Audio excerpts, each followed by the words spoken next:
अस्सलाम वालेकुम my YouTube family, कैसे हैं आप सब लोग। मैं उम्मीद करती हूँ आप सब बिल्कुल ठीक ठाक होंगे, खुशबाश होंगे और अपने अपने घरों में खैर और आबाद होंगे। तो यहाँ पर यह है सहर का टाइम। तो आज थी आखिरी सहर। तो आज मैं बड़े ही मज़े की अपने बचपन की जो है रेसिपी बनाने वाली थी यहाँ पर, जो कि हम लोग रमज़ान में जो है बहुत ही ज़्यादा खाते थे। चाहे सब्जियाँ हो ना हो, ये अंडे की पत्ती जो है हमें ज़रूर चाहिए होती थी, उबले हुए अंडे की। तो यहाँ पर आज मुझे वो याद आ गई सुबह ही सुबह। तो मैं उठी हुई थी सुबह जल्दी, तो मैंने सोचा कि मैं इसको बना लेती हूँ। तो यहाँ पर मैंने 3 अंडे उबाले थे। तो इस तरह से टमाटर की मैंने जो है पेस्ट तैयार कर ली थी, लाल मिर्च हल्दी वगैरह डालकर। तो उसके ऊपर मैंने इस तरह उबले हुए अंडे रखे। अब जल्दी जल्दी से मैं 3-4 रोटियाँ बना लूँगी, फिर जो है हम जल्दी जल्दी से बैठकर अपनी सहर जो है खाएंगे, क्योंकि टाइम वैसे होने लगा था।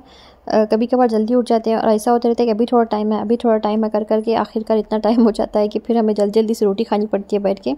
तो यहाँ पर भी मेरा मामला कुछ ऐसे ही हो गया था। मैं इतना जल्दी उठी थी सुबह में और मैं सोच रही थी और टाइम है और टाइम है करके, मैंने बच्चों को उठाया भी नहीं और लास्ट में इतना टाइम हो गया कि क्या बताऊँ।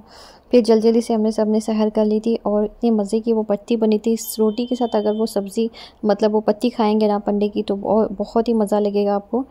तो यहाँ पर मैं रोटियां बना रही हूँ और बच्चों को मैं जो है उठा कर ले आई थी। और आखिरी सहर जो है हम सब ने बहुत इंजॉय की, सबकी मनपसंद चीज़ें थी यहाँ पर। तो आप सबको जो है हमारी तरफ से बहुत बहुत बहुत बहुत ईद मुबारक, और अपनी दुआ में ज़रूर याद रखें और अपनी ईद कैसी गुजरी मुझे ज़रूर कमेंट करके बताएं, और मेरी ईद कैसी गुजरी मैं आपके साथ ज़रूर शेयर करूंगी इंशाल्लाह। तो यहाँ पर फिर से बालकनी की सारी चीज़ें मैंने निकाल दी, क्योंकि बिल्लियों की वजह से, और वो बिल्ली वहाँ पर बैठ के बहुत ज़्यादा गंद मचा रही थी। तो मैंने सोचा कि मैं इस मरतबा भी जो है इस ग्रास को निकाल कर रख देती हूँ, क्योंकि हम लोग उसको वहाँ पर गोश्त वगैरह डालते रहते हैं, हड्डियों के टुकड़े वगैरह इसी के ऊपर फेंक दिया और इस तरह से ये मैट जो है फिर गंदा होने लग जाता है।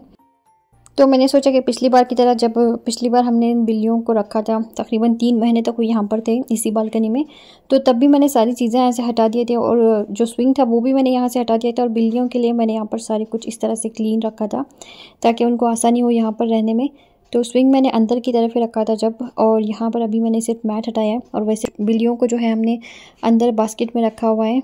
तो यहाँ पर देखिए, एक मरतबा मैंने आपको दिखाया था कि यहाँ पर कबूतर ने चूज़ा दिया हुआ है। तो इस चूज़े की हालत देखिए, पाँव बेचारा पता नहीं कब गिर कर ये मर गया। मैं वही सोच रही थी कि पता नहीं चूज़ा कहाँ चला गया। बार बार मैं चढ़ चढ़ के देख रही थी लेकिन मुझे दिखा नहीं। फिर मैंने सोचा कि शायद बड़ा हो गया होगा और उड़कर चला गया होगा। तो इस कदर इसने गंद मचाई हुई थी यहाँ पर। और जब भी मैं कपड़े डाल रही थी वहाँ पर मुझे एक अजीब सी स्मेल आ रही थी। तो मैंने सोचा कि मैं इसको हटा कर देख लेती हूँ। तो जो वहाँ पर अलमारी रखी हुई थी, तो मैंने उसको हटाया तो देखा कि बेचारा चूज़ा जो है पीछे गिरकर मर चुका है। तो फिर मुझे बड़ा ही अफसोस हुआ वो देखकर। तो आज मुझे जो है बड़े ही मज़े की हेल्पर मिल गई थी। ये जो है कल मुझसे मिलने आई थी, क्योंकि इनकी बहू जो है पिछले रमज़ान में मेरे पास जो है, मैंने उनको काम पे लगाया हुआ था और उन्हीं की ज़ुबानी शायद इन्होंने मेरी बहुत बातें सुनी होंगी। तो ये मुझसे मिलने आई थी फिर, और इन्होंने कहा कि अगर कुछ काम है तो बता दें, मैं आ जाऊंगी। तो फिर मैंने कहा ठीक है, अब नेक्स्ट डे आ जाएं, क्योंकि पहले ही मैंने ला कर रखा हुआ था लुलु हाइपर मार्केट से। मैंने क्लीन नहीं किया था, बस मैंने वैसे ही रखा हुआ था, मुझे क्लीन भी करना था। तो मैंने कहा कि आप आ जाएं, तो वो खुशी से आ गई थी फिर, और इन्होंने मेरी इतनी हेल्प करवाई कि क्या बताऊँ माशाल्लाह। तो मेरी तो आज बड़ी ही हेल्प हो गई इनकी वजह से, वरना ये सारे काम मुझे अकेले करने पड़ते थे फिर बैठ के। तो यहाँ पर पुदीना अच्छी तरह से इन्होंने क्लीन कर दिया है और मैं इस तरह से इसको स्टोर करूँगी, और ये तकरीबन 15 से 20 दिन तक इतना अच्छा रहेगा कि आप जो है यकीन नहीं करेंगे कि ये पुदीना जो है 15-20 दिन पुराना है। तो इस तरह से मैं इसको स्टोर करती हूँ और ये पूरा पुदीना फिर यूज़ हो जाता है बिल्कुल। इसमें से कुछ पत्ते होंगे जो वेस्ट हो जाएंगे, वरना तो ये बिल्कुल ख़राब नहीं होता है इस तरह से अगर हम इसको स्टोर करके रखते हैं तो मेरे पास आजकल बिल्कुल ही टाइम नहीं है। से भी पिछले साल मैं जो है वीडियोस नहीं बनाती थी, तो मेरे पास इतना टाइम होता था कि ये सब काम मैं आराम से बैठ के करती थी। लेकिन मुझे जो है आजकल वीडियो एडिटिंग वगैरह का काम लगा हुआ है, तो मेरे बहुत सारे काम वैसे ही बच जाते हैं फिर, और मेरे पास बिल्कुल टाइम ही नहीं होता है। और यूट्यूब चैनल मैंने शुरू ही इसलिए किया था कि मेरे पास जो है बहुत सारा टाइम बच जाता है। तो इस वजह से मैंने सोचा कि मैं घर पर बैठकर कुछ ऐसा काम करूं कि मुझे जो है बाहर भी ना निकलना पड़े और मेरा वक्त भी जो है कहीं ना कहीं सर्फ हो जाए। तो इस वजह से मैंने यूट्यूब चैनल खोला था, और आज मेरे पास बिल्कुल ही टाइम नहीं है कुछ करने के लिए ज़्यादा। तो यहाँ पर नानी जान के लिए मैंने बनाई थी चाय। तो नानी जान जो है बहुत ही अच्छी तरह से सफाई से इन्होंने काम किया था माशाल्लाह, बहुत ही पसंद आया मुझे। और झटपट इतनी जल्दी इन्होंने किया कि उसकी भी तारीफ़ करनी चाहिए, जो इन्होंने काम किया इतना जल्दी जल्दी। तो यहाँ पर आज मेरे वीडियो को पता नहीं क्या हो गया, कभी ये लंबे दिखाई दे रहे हैं और कभी ये छोटे दिखाई दे रहे हैं। तो उसके लिए मैं कुछ नहीं कर सकती, बहुत मैंने ट्राई किया इसको सही करने के लिए।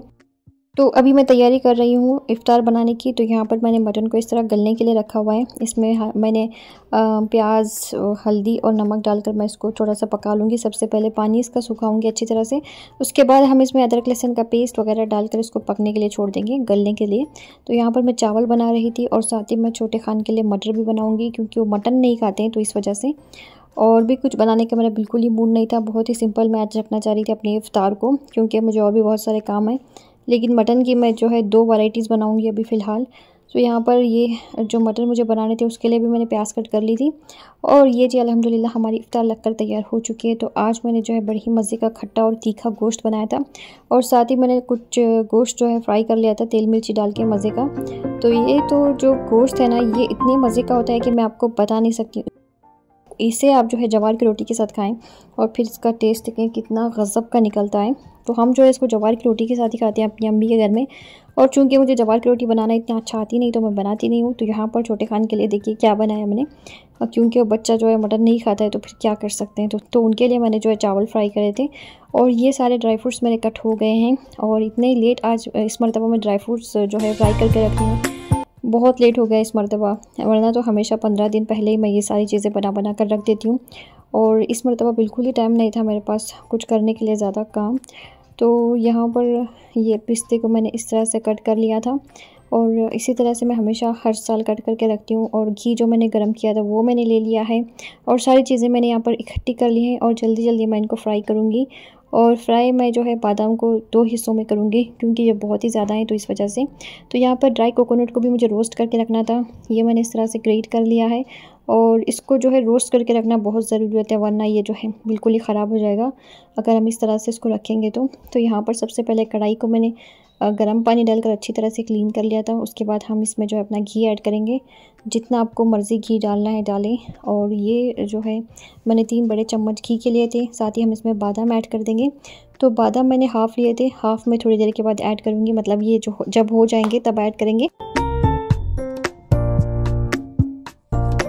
तो बादाम देखिए किस तरह से फ्राई हो रहे हैं, इसी तरह से हमें इसको फ्राई करना है। थोड़ा सा झाग निकलना चाहिए इसमें से, तो तब जो है ये अच्छी तरह से फ्राई हो जाएंगे। तो मैं इसको फ्राई करके निकालूंगी, और उसके बाद जो बचे हुए बादाम हैं आधे, वो हम इसमें ऐड करेंगे। और साथ ही साइड में जो है मैं ड्राई कोकोनट जो होता है वो भी भून रही थी हल्के हल्के फ्लेम पे हमें इसको भूनना होता है। तो यहाँ पर देखिए मैंने इसको भून लिया है। तो तकरीबन 1 किलो ये मैंने लिया था, इसको मैंने ग्रेट कर लिया है। और उसके बाद मैं इसको रोस्ट करके रखूँगी। तकरीबन जितना आप मर्ज़ी इसको इस्तेमाल करें, ख़राब नहीं होगा। तकरीबन 6 महीने तक भी ये चल जाएगा बहुत बेहतरीन तरीके से।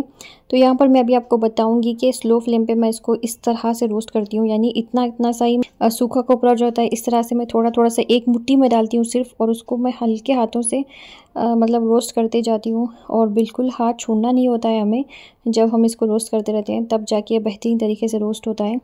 तो जैसे ही आप देख रहे हैं मैं जो है बिल्कुल चम्मच छोड़ नहीं रही हूँ, और इसी तरह से हम इसको रोस्ट करते जाएंगे तो इस तरह का इसका बेहतरीन सा कलर निकल कर आएगा।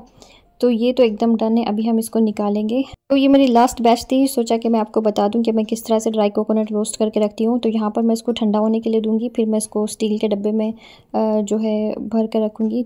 तो ये है वो स्टील का डब्बा जिसमें मैं ड्राई कोकोनट अभी भर कर रखूँगी। अभी रात हुई है, अभी का ये जस्ट वीडियो चल रहा है यहाँ पर। तो अभी मैं इसको रोस्ट कर रही थी, और यहाँ पर ये अच्छी तरह से मैंने फ्राई करके रख दिया है इस तरह से कंटेनर में डालकर। अभी मैं इसको बाहर रखूँगी, सुबह जब मैं शीरखुरमा बनाऊँगी उसके बाद मैं इसको फ्रिज में रख दूँगी।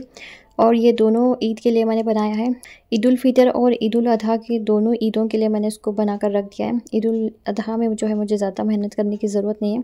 तो यहाँ पर ये है चिरौंजी, इसको तो मैं पूरा ही ऐड करूँगी क्योंकि थोड़ी क्वांटिटी में मैंने इसको जो है बनाया था। तो अल्हम्दुलिल्लाह मेरी तैयारी हो चुकी है ईद की, और हम लोग एक ही मीठा बनाते हैं और वो है शीरखुरमा। तो आप सबको हमारी फैमिली की तरफ से बहुत बहुत बहुत बहुत ईद मुबारक। तो आपकी ईद कैसी गुजरी है मुझे ज़रूर कमेंट करके बताइएगा। तो मिलते हैं नेक्स्ट वीडियो में, तब तक अस्सलामु अलैकुम।